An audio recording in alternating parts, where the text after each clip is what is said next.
الحمد للہ والصلاة والسلام علی رسول اللہ اما بعد۔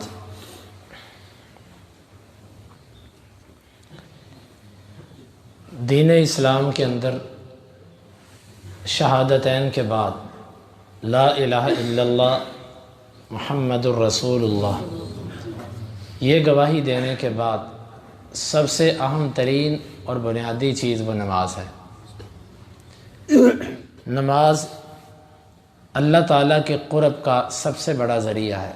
حدیث کے اندر آتا ہے، آپ صلی اللہ علیہ وسلم نے فرمایا، کوئی بھی بندہ میرا قرب کسی بھی چیز سے زیادہ حاصل نہیں کر سکتا جو قرب وہ میرا نماز سے حاصل کر سکتا ہے۔ یعنی جو فرائض اللہ نے رکھے ہیں، اور ان فرائض میں نماز بھی داخل ہے اور اولین نماز ہے، اللہ کا کوئی بھی قرب نماز سے بڑھ کر نہیں ہو سکتا۔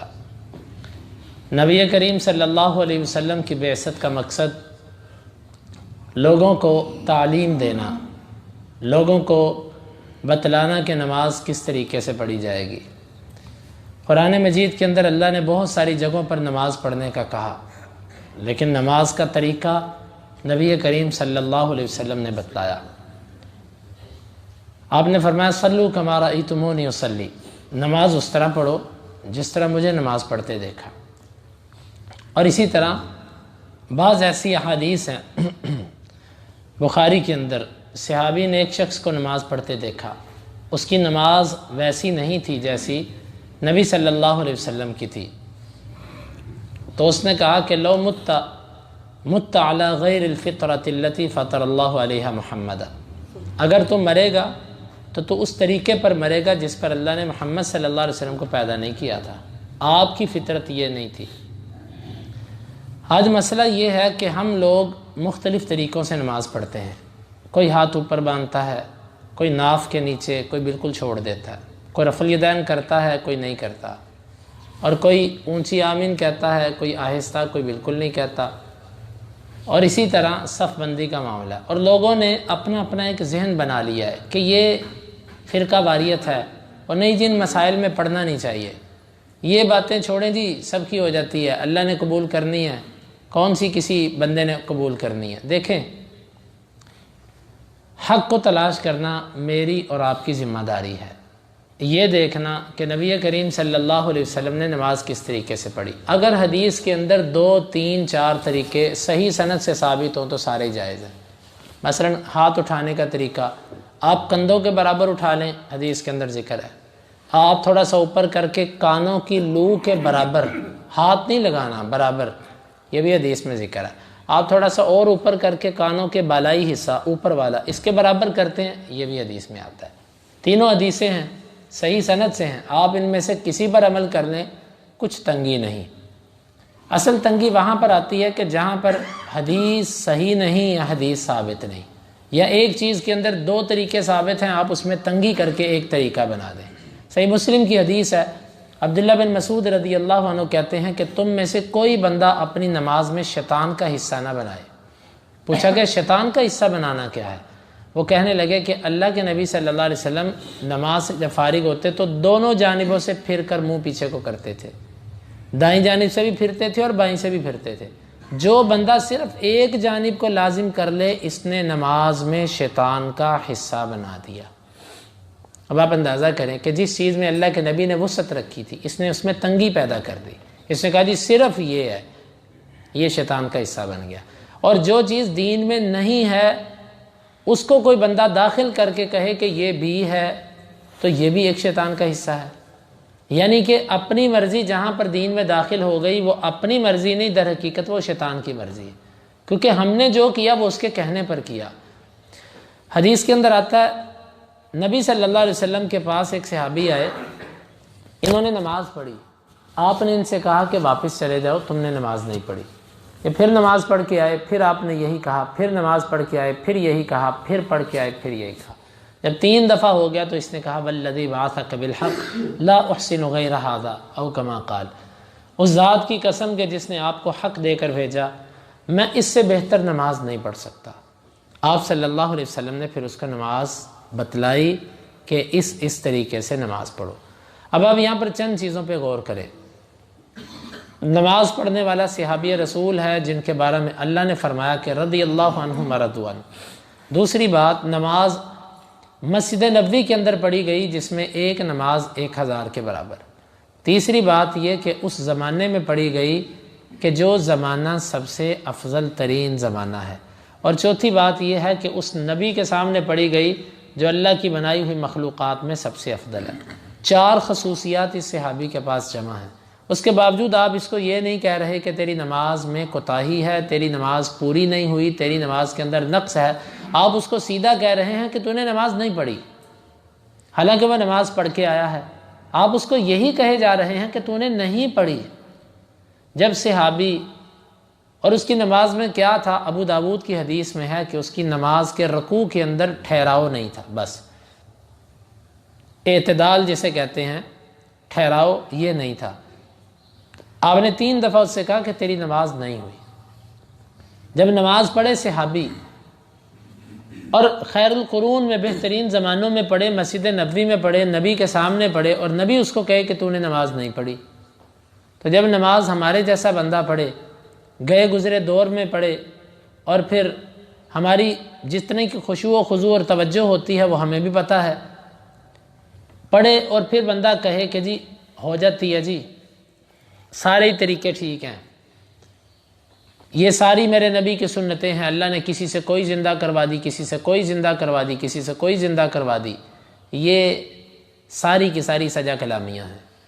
یہ وہ کلمات ہیں جو ہم دنیا میں بولتے ہیں اور قیامت کے دن ہمیں اس کا جواب دینا پڑے گا۔ ہر مسلمان کے لیے اتنا حق ضرور بنتا ہے کہ وہ اس نماز کے طریقے کو جانے جو میرے نبی کا طریقہ تھا۔ اگر کوئی بندہ کہتا ہے نا کہ جی ہمارے پاس اس ٹینشن کے لیے وقت نہیں ہے، ہم بچوں کی روزی کمائیں کہ مولویوں کے جھگڑوں میں آئیں، تو میرے خیال میں یہ بندہ بھی دین سے کوئی دلچسپی نہیں رکھتا۔ دیکھیں یہ مجبوری ہے، کچھ لوگوں نے اگر دین کو الجھا دیا، دین کے اندر خرابی پیدا کر دی، تو کم از کم اتنی مقدار میں حق جاننے کی کوشش کرنا جو میرے نبی صلی اللہ علیہ وسلم کا دیا ہوا ہے، تو یہ ہم میں سے ہر بندے پر لازم ہے۔ تو میرے محترم بھائیوں، اللہ کے نبی صلی اللہ علیہ وسلم نے جس طریقے سے نماز پڑھی، آپ نے ہاتھ کہاں باندھے، آپ نے امام کے پیچھے فاتحہ کی تعلیم دی کہ نہ دی، آپ نے رکوع جاتے رکوع سے سر اٹھاتے رفع الیدین کیا کہ نہیں کیا، پھر آمین اونچی تھی کہ آہستہ تھی، پھر اس کے بعد صف بندی کیسی تھی، اور سجدے کے لیے جاتے وقت پہلے گھٹنے لگتے تھے کہ ہاتھ لگتے تھے، اور کیا طریقہ تھا آپ کی نماز کا، یہ ہم میں سے ہر بندے کا سیکھنا حق بنتا ہے۔ احمد بن حنبل رحمۃ اللہ علیہ کہا کرتے تھے کہ کسی بندے کے دل میں اگر آپ دین کی اہمیت دیکھنا چاہتے ہو کہ دین اس کی نظر میں کتنا اہم ہے، تو آپ دیکھو اس کی نماز کیسی ہے۔ جیسی اس کی نماز ہے، جتنی اہمیت اس کے نزدیک نماز کی ہے، اتنی حیثیت اس کے دل میں دین کی ہے۔ آج ہم کہتے ہیں بس نماز پڑھو یا ٹھیک ہے، سجدہ کرو رب کو جہاں مرضی ہو، بس جیسے مرضی کرو سجدہ۔ یہ کس نے ہمیں کہا؟ ہم اگر اپنی مرضی سے اسکول کے اندر بچے کو کپڑے پہنا کر بھیجتے ہیں، خوبصورت مہنگے ترین کالے بوٹ شوز کے اسکول کے اندر لگے ہیں، ہم جوگر قسم کے سفید بہترین مہنگے ترین اس کو پہنا دیں، اس کا جو اسکول کا لباس ہے اس کی جگہ پر ہم اس کو بہترین قیمتی کپڑے پہنا دیں، اور سر پر ایک بہترین قسم کی کیپ مہنگی سی، اور بچے کو کہیں کہ جاؤ اسکول، وہ اسکول کا گیٹ کیپر اس سے کہے کہ آپ اندر نہیں جا سکتے، پرنسپل کا حکم ہے جو وردی پہن کر نہیں آئے وہ اندر نہیں جا سکتا۔ آپ اس سے کہو کہ بھئی وردی کا مقصد تو جسم کو ڈھانپنا ہوتا ہے، تو میرا بچہ ننگا آیا، وردی جو ان سے تم وردی کہتے ہو وہ تو ساری 1000-1200 کی ہے، اور میرے بچے نے جو کپڑے پہن رکھے وہ 10,000 سے مہنگے ہیں، میرے بچے نے اتنے عمدہ شوز پہنے اور تم کہتے ہو کسی بچے کے ایسے جوگر ہیں دکھاؤ مجھے۔ تو کیا خیال ہے آپ کی ان باتوں سے وہ مطمئن ہو کہ آپ کو چھوڑ دے گا؟ وہ کہے گا بھائی مہنگے سستے کی بات نہیں ہے، بات اتنی ہے کہ جو معیار مقرر کیا گیا ہے آپ کا بچہ اس پہ پورا نہیں اتر رہا، آپ اس کے مطابق لے کر آئیں، ہمیں سستے مہنگے سے کوئی غرض نہیں ہے۔ جو نماز کا معیار میرے نبی نے بتایا اگر ہم نے اس کو بھی نہیں لینا تو یہ کہنا کہ صدقے یا رسول اللہ، یہ کہنا کہ میں اللہ کے رسول آپ پر قربان جاؤں، اور یہ کہنا کہ اللہ کے رسول آپ پر جان بھی قربان ہے، ہمیں یہ باتیں کہنے کی ضرورت نہیں ہے، کیونکہ ہمارا عمل بتاتا ہے کہ ہمیں کیا ہے۔ اصل میں ہمارے دلوں کے اندر وہ فرقہ واریت، ہمارے دلوں کے اندر وہ ماں باپ کا چلا چلایا طریقہ، اور ہمارے دلوں کے اندر لوگوں کی باتوں کا اتنا ڈر بیٹھ چکا ہے کہ ہم جانتے ہوئے بھی احادیث پر عمل کرنے کے لیے تیار نہیں ہوتے۔ صریح احادیث، امت اس بات پہ متفق ہے کہ جناب قرآن مجید کے بعد بخاری ہے اور بخاری کے بعد صحیح مسلم ہے۔ یہ دو حدیث، اور بھی حدیث کی کتابیں ہیں اور کتابوں میں بھی صحیح احادیث ہیں، لیکن ان دو کتابوں کی خصوصیت یہ ہے کہ امت اس پر متفق ہے کہ اس کے اندر تمام احادیث صحیح ہیں۔ آپ انہی دو کتابوں سے ذرا احادیث کا مطالعہ تو کر لیجئے کہ نبی صلی اللہ علیہ وسلم کی نماز کیسی تھی۔ دیکھیں ایک وقت تھا کہ آپ لوگ ہمارے محتاج تھے، آپ ہمارے پاس آتے، ہمیں آ کر کہتے یہ حدیث نکال کر دو۔ بس ایک دور تھا کہ مولوی کی حکومت چلتی تھی، وہ بادشاہ تھا اکیلا، لیکن ابھی آپ سب کے ہاتھ میں یہ چیز آ چکی ہے۔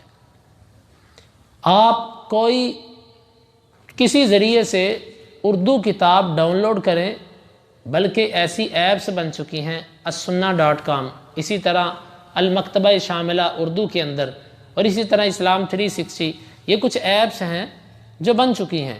ان کے اندر ہر حدیث، تفسیر، قرآن، سیرت، ان چیزوں کے بکس، عقائد، ترجموں کے ساتھ موجود ہیں۔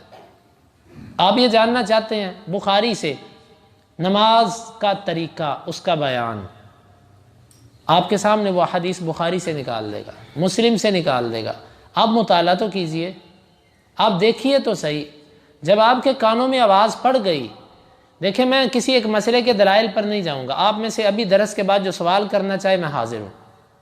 ایک ایک مسئلے کو میں دلائل سے ابھی نہیں بیان کروں گا، ہاں آپ میں سے کوئی سوال کرے تو پھر میں بتاؤں گا۔ رفع الیدین، فاتحہ، آمین، سینے پر ہاتھ، پاؤں سے پاؤں، یہ ایک الگ مسئلہ ہے۔ جو سینے پر ہاتھ باندھتا ہے اس کی نماز اور جو نیچے باندھتا ہے اس کی نماز دونوں کی ہوتی ہے کہ نہیں ہوتی، ہونا نہ ہونا ایک الگ مسئلہ ہے۔